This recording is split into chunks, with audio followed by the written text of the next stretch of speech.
Oh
Gaya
Satyanarayan आला, पूजू लागे तो दर महिन्याला, मुक्त सर्व पापातून तो झाला, अंती दुर्लभ मोक्षाला गेला.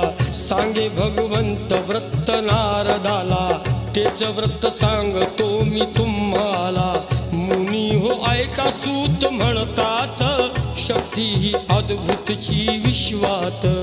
बांधव इष्ट मित्रा सोबत, व्रत ब्राह्मण करी नियमित. ब्राह्मणाकडून कुणी ऐकिले, व्रत हे नंतर कुणी पंढरनाथ भगवान की जय. माऊली ज्ञानेश्वर गुरु तुकाराम महाराज, सत्यनारायण महाराज की जय. एकच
Virat,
Oh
God.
काय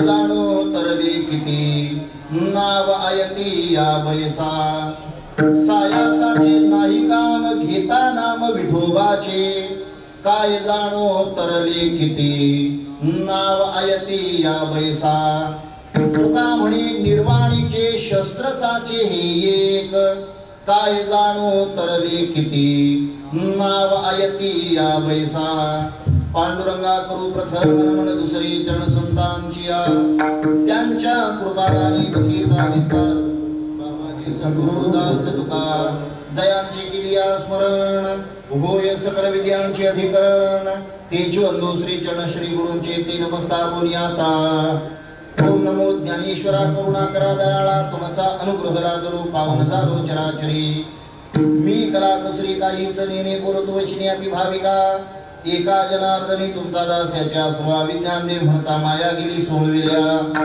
संत महिमा वर्णू किती निर्जीव चालविली भिंते जड मूड उदरले रिड्या मुखी वेद बोले म्हणे नाम याचा नारायण म्हण माझे ज्ञानेश्वरा मस्तक हे पायावरी या वार करी संतांच्या कर जोडितो कथे काळी आपणासा वेजवळी चरितम रघुनाथस्य शतकोटी प्रविसरम एकेकाक्षरम पुंसा महापातकनाशनम मनोजपम मारुतुल्य वेगम जितेन्द्रियपतिवतां वरिष्ठं वातात्मजं वानरयूथमुख्यं श्रीरामदूतं शरणं प्रपद्ये लोकाभिरामं रणरङ्गधीरं राजीवनेत्रं रघुवंशनाथं कारुण्यरूपं करुणाकरन्तं श्रीरामचन्द्रं शरणं प्रपद्ये वसुदेव सुतं देवं कौसचानूरमर्दनं देवकी परमानंदम कृष्ण वंदे जगद्गुरु कृष्णाय वासुदेवाय हरये परमात्मने प्रणत क्लेशनाशाय गोविंदाय नमो नमः या देवी सर्वभूतेषु शक्तिरूपेण संस्थिता नमस्ये नमस्ये नमस्ये नमो नमः विठला विठला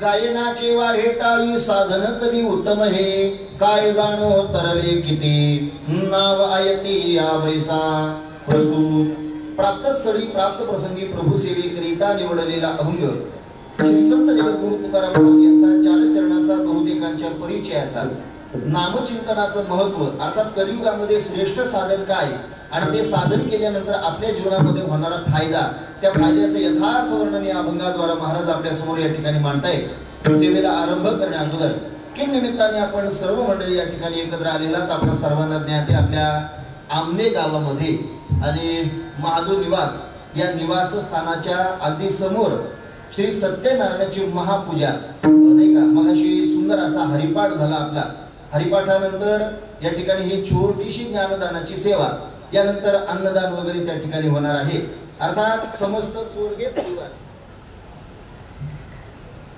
चोरगे परिवार आणि त्यांना अगदी त्या ठिकाणी चांगला आशीर्वाद चांगलं मार्गदर्शन द्यायचं आहे परमश्रद्धेय श्री हरिभक्तीपरायण राजाराम बाबा दळवी तथा श्री नारायण महादू चोरगे ताराबाई नारायण चोरगे प्रेमनाथ नारायण चोरगे मयुरी प्रेमनाथ चोरगे केशव नारायण चोरगे नीलम केशव चोरगे जया विकी माळी आणि शशिकला राजेश पाटील महादू परिवार विठ्ठल रुक्मिणी आणि त्या ठिकाणी हा निवास अर्थात या संबंधाने यांनी या ठिकाणी हे सत्यनारायणाची महापूजा आणि या पूजेचं आयोजन नियोजन केलेलं आहे अर्थात त्या निमित्ताने या ठिकाणी ही संकीर्तनाची सेवा आपण आयोजित केलेली आहे सेवेकरिता निवडलेला जो अभंग आहे तो अभंग आहे श्री तुकोबारायांचा या अभंगामधून श्री जगद्गुरु तुकोबाराय कलियुगातलं श्रेष्ठ साधन सांगतायत बरं का खरंतर या सेवेच्या निमित्ताने अनेक संत महात्म्यांचा आणि या ठिकाणी आपल्याला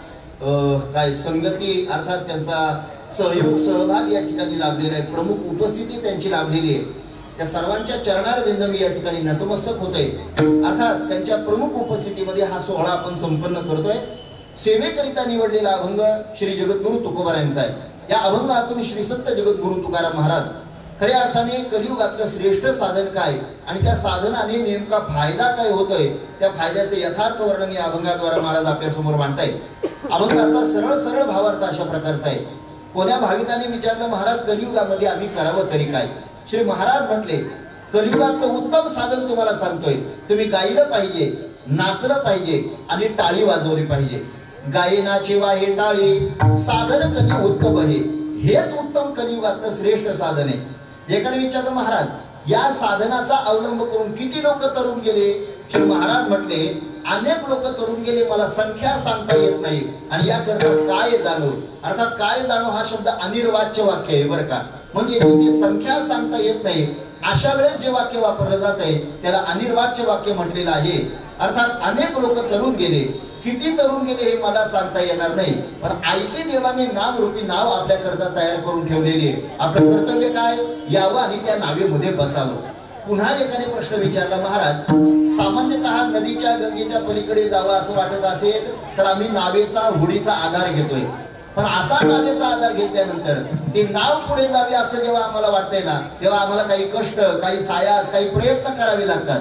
काय प्रयत्न करावे लागतात? सामान्यतः नदीच्या पलीकडे जात असताना त्या होडीचा नावेचा आधार घेतला तर नाही काय तर तो वल्ला मारणारा जर त्या ठिकाणी तो नावाडी नसेल तर तो वल्ला आम्हाला हातात घेऊन मग तो वल्ला मारला की मग नाव पुढे जाते. म्हणजे नावेचा आधार घेतल्यानंतर साध्या नदीच्या पलीकडे जावं असं वाटत असेल तर नावेचा आधार घेत असताना एवढे कष्ट आम्हाला सहन करावे लागतात.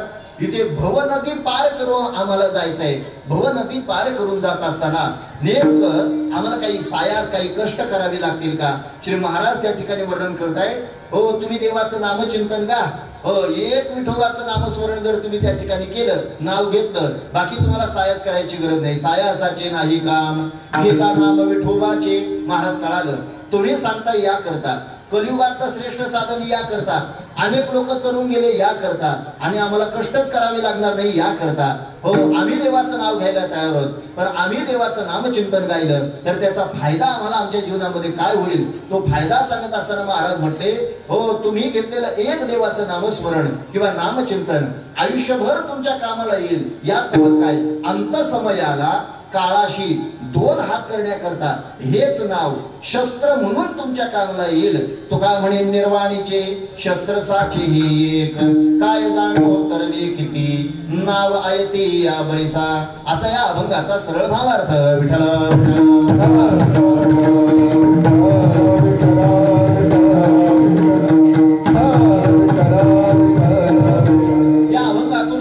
जगद्गुरु तुकाराम महाराजांनी कलियुगातलं श्रेष्ठ साधन सांगितलेले बरं का. आता कलियुगातलं श्रेष्ठ साधन काय? आता या गोष्टीचा जर विचार करायचा झाला तर 4 प्रकारची युग आपल्याकडे होऊन गेलेली आपल्याला पाहायला मिळतात. सद्यस्थितीमध्ये आपण कलियुगामध्ये बरं का. हो त्या युगामध्ये हो जर देवाची प्राप्ती व्हावी असं वाटत असेल ना तर भिन्न भिन्न साधना सांगितलेली आपल्याला पाहायला मिळते. बरं हे वेगळं सांगायची गरज नाही. अगदी त्या ठिकाणी वर्णन येते, कर्तय ध्यायतो विष्णू त्रेतायाम यजतो मखे परिचर्यायाम कलौदत हरिकीर्तनात. हो अर्थात महाराज म्हटले ही 4 युग, सत्ययुग, त्रेतायुग, द्वापारयुग आणि कलियुग, या 4ही युगाचा जर विचार करायचा झाला तर देवप्राप्तीची भिन्न भिन्न साधना सांगितलेली आपल्याला पाहायला मिळते बरं का. हो अर्थात प्रत्येकाचा थोडक्यात जर विचार करायचा झाला, कर्तय ध्यायतो विष्णू, कृतयुगामध्ये ध्यान धारणेतून अर्थात जपतपादी साधनाने देवाची प्राप्ती होत होती बरं का. आता एक लक्षात घ्या, कृतयुगातलं साधन आता आपल्याला कलियुगात करून जमेल का?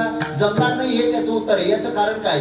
2 प्रकारचे प्रतिबंध माणसाला आडवे येत आहेत बरं का. हो आता हे 2 प्रतिबंध कोणते? नंबर 1 पहिला प्रतिबंध, हो तप करायचे आपल्याला ना, मग तपाचं सामर्थ्य आपल्या अंतःकरणामध्ये अर्थात ते तपाचं फळ आपल्या जीवनामध्ये प्राप्त व्हावं आणि ते तप आपल्याला करावं असं वाटत असेल ना, नंबर 1 पहिला प्रतिबंध आडवा येतोय. तेवढं आयुष्य, सत्ययुगातलं आयुष्य आपल्याकडे नाहीये बरं का. आणि मग दुसरा प्रतिबंध त्या ठिकाणी सांगितला जातोय, तप करण्याकरता तशी पवित्र जागा शिल्लक नाहीये बरं का. या 2 गोष्टीचा विचार करा म्हणजे कळेल आपल्याला. नंबर 1 मी पहिला विचार आपल्या समोर मांडला, हो प्रतिबंध मांडला, तेवढं आयुष्य आपल्याकडे नाहीये बरं का. खरं तर जसं जसं युग बदललं ना तशी माणसाची वयो मर्यादा आणि आयुष्य मर्यादा कमी कमी झालेली आपल्याला पाहायला मिळते. बरं हे वेगळं सांगायची गरज नाही. सत्ययुगामध्ये माणसाला 1 लाख वर्ष आयुष्य होतं. 1 लाख म्हणजे एकावर 5 शून्य, 1 लाख वर्ष आयुष्य माणसाला होतं. सत्ययुगामध्ये 1 लाख वर्ष माणसाला आयुष्य होतं. म्हणून या सत्ययुगामध्ये 60-60 हजार वर्षापर्यंत तप केलेले साधू आजही आपल्या वाचनामध्ये जात आहेत बरं का. 1 लाख वर्ष आयुष्य माणसाला होतं, पण जसं जसं युग बदललं ना तसं तसं माणसाची आयुर्मर्यादा मात्र कमी कमी झालेली आपल्याला पाहायला मिळते. सत्ययुगामध्ये 1 लाख वर्ष आयुष्य होतं, एकावर 5 शून्य होते बरं का. पण जसं सत्ययुग संपलं, त्रेतायुग लागलं. या त्रेतायुगामध्ये देवाने काय केलं, त्या 5 शून्यावरचा 1 शून्य कमी करून टाकला. आता एकावर 4 शून्य राहिले, 10,000 वर्ष माणसाला आयुष्य राहिलं त्रेतायुगामध्ये. बरं चला, जसं त्रेतायुग संपलं लागलं द्वापार युग. द्वापार युगामध्ये पुन्हा देवाने त्या 4 शून्यावरचा 1 शून्य कमी करून टाकला. आता एकावर 3 शून्य राहिले. 1000 वर्षाचं माणसाला आयुष्य प्रमाण आयुर्मर्यादा त्या ठिकाणी राहिली बरं का. बरं चला, जसं द्वापार युग संपलं आणि कलियुग लागलं, देवाने काय केलं, त्या 3 शून्यावरचा पुन्हा 1 शून्य कमी करून टाकला. 100 वर्षाचं आयुष्य माणसाला प्राप्त झालेलं आपल्याला पाहायला मिळतंय. 100 वर्षाची आयुर्मर्यादा कलियुगामध्ये सांगितलेली आपल्याला पाहायला मिळते. आता फक्त देवाला आपण प्रार्थना एवढीच करायची, देवा शून्य पुसायच्या भानगडीत पडू नको बरं का. नाही तर 10 वर्ष माणसाचं आयुष्य राहील, दोनच पंचवार्षिक होतील बरं का. लक्षात घ्या. अत्यंत कमी आयुष्य, आयुर्मर्यादा कमी झालेली आपल्याला पाहायला मिळते. आणि म्हणून सत्ययुगातला तप मनुष्य आयुर्मर्यादा कमी असल्यामुळे करता येत नाही बरं का त्याला. बरं चला, याला काही प्रमाण आहे का, आमचं संत वाङ्मयातलं प्रमाण आहे का म्हणजे कळेल आपल्याला. अत्यंत अल्प अशा प्रकारचं आयुष्य माणसाला प्राप्त झालेलं आहे. हो, अल्प आयुष्य मानव, अल्प